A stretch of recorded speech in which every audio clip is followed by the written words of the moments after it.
How many ways do you think there are to make money? 20? 50? The answer is 4. Most of us probably know the book Rich Dad, Poor Dad by Robert Kiyosaki, but what most people don't know is that Robert Kiyosaki actually wrote part 2 of Rich Dad, Poor Dad, which he called the cash flow quadrant, and it breaks down the 4 different types of income, how they work, and why. This is the reason the rich keep getting richer. Each one of these categories is made out of 3 components: mindset, cash flow, and taxes. First, we have the E quadrant. E stands for employee, and this is where most people get started. The mindset of a person in the E quadrant focuses on income security and employer benefits like a retirement account, health insurance, and a steady paycheck. The priority of the employee is safety. The safety of a steady paycheck is more appealing for the E quadrant mindset than potential riches that might come at higher risk. In short, people are trading in their chances of financial abundance for financial security. Typically, people in the E quadrant make money by working for a company or the government and exchanging their time for a predetermined amount of money, whether it's a salary or hourly pay. Now, people in this category can still make large sums of money like a doctor, a lawyer, or an executive, but the limitations in this quadrant make it difficult to build wealth in this category alone.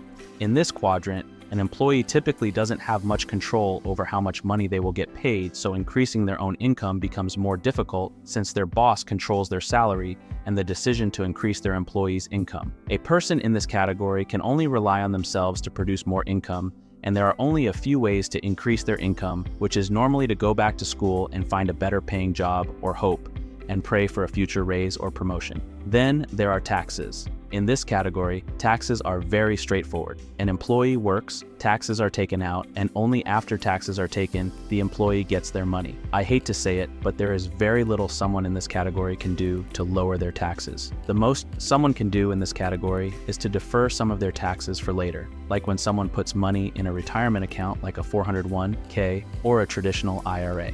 Someone in this category has to pay federal income tax, which is up to 37%, state taxes, which can go up to 13%, and we have local taxes, Social Security tax, Medicare tax, and the list goes on. For high earners in this category, their tax liability can go up to 40% or more of their income. If you're following along, what you should take away from this first quadrant is that as an employee, yes, you have some income security, assuming you don't lose your job, but most of your ability to make a large income is stripped from you, and if you do make a large salary, you will end up losing a lot of it to tax, which of course sucks. And if you agree, let me know by hitting that like button below. The S quadrant stands for self-employed or small business. This is when someone decides to try out entrepreneurship and create income independently. The mindset of an S quadrant individual is to regain control of their income and have the freedom to pursue a higher level of compensation than they would working at a job, and they do this by deciding to become an entrepreneur. The word that truly captures the essence of the S quadrant is independence. The way money is made in this category still relies on exchanging time for money, but instead of exchanging time for a fixed amount of money, the self-employed exchanges time for the opportunity to generate profits. Those operating in this category take on a higher level of risk than those in the first category, or the E quadrant, because in this category there is no guarantee that they will make any money. It all depends on their ability to sell their product and deliver on their promise. Similar to the E quadrant, the incomes people generate in this category varies. Some people make the same as a regular salary, others make more in a month than others do in a year.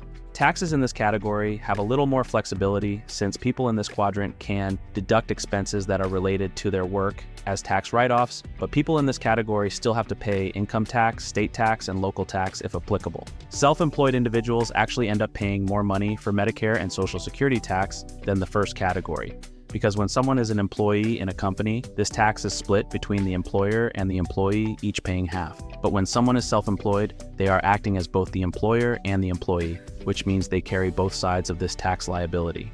Moving on, we have the B quadrant. The B quadrant stands for big business. In this category, the rules of the game are a little different than the previous 2 quadrants, creating an environment where exponential growth and wealth become more achievable. The mindset of a person in the B quadrant is to use leverage to exponentially grow their income. There are 2 main types of leverage that are widely used in this category: OPT and OPM, otherwise known as other people's time and other people's money. People in this category are looking to maximize the results of a business, so they look for other people who can effectively run parts of their business so they can focus on growth and further expansion.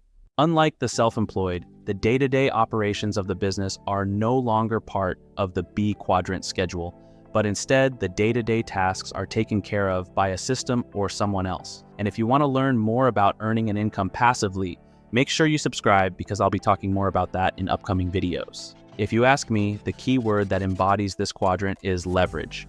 At a basic level, the way big businesses make money is similar to someone in the S quadrant. They must be able to sell a product or a service and deliver on their promise, but the goal is to do it at scale. In this category, the entrepreneur is no longer exchanging time for money or profit. Here, the entrepreneur's time is used to create a system that can manage other people's time and resources effectively to maximize cash flow for the company and its investors.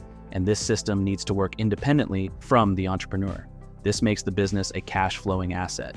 Once a business becomes an asset, many owners decide to keep it and hire someone else to run it, take the company public and sell shares to other investors, or just sell the whole business, since independently working businesses that produce consistent revenue are very attractive assets for bigger investors. Taxes also work very differently in the B quadrant from the previous two categories. First off, corporations have a max tax rate of 21%, and owners of these companies often choose to pay themselves the majority of their profits in dividends instead of a large salary. This is because dividends are taxed at a max rate of 20%, while salaries are taxed up to 37%, and that's before state, local, and social security taxes are factored in.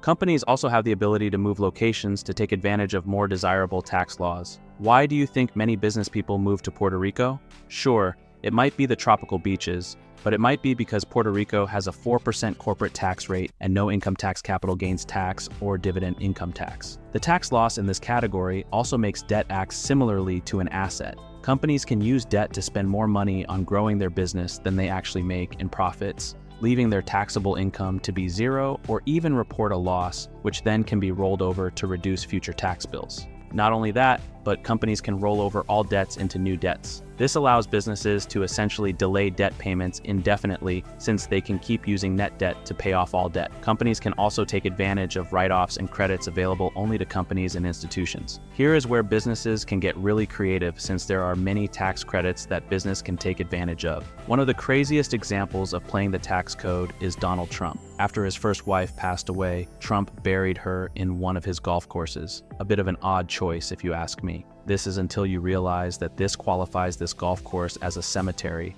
and under New Jersey tax law. Cemetery land is exempt from all taxes and assessments. This means that this one action created a tax avoidance trifecta where Trump eliminated 3 different types of taxes: property tax, income tax, and sales tax all in one shot. Kind of sinister, but it worked. The I quadrant stands for investor. This quadrant is where money turns into wealth. The great thing about the I quadrant is that regardless of which quadrant you are in, anyone can become an investor and take advantage of everything this quadrant has to offer, but the cost of entry to become an investor is capital. How people get a hold of this capital varies. Some people use their jobs to earn income, save it, and use it to become investors. Others might have other creative ways to get a hold of capital or work together with someone who has the capital to start investing. Robert Kiyosaki says the I quadrant is like a playground for rich people, and just as important as it is to know the benefits of becoming an investor. Learning how to invest is what really makes someone wealthy, especially when you learn how to double your money, which I teach you how to do in this video, so click on over and let's get started.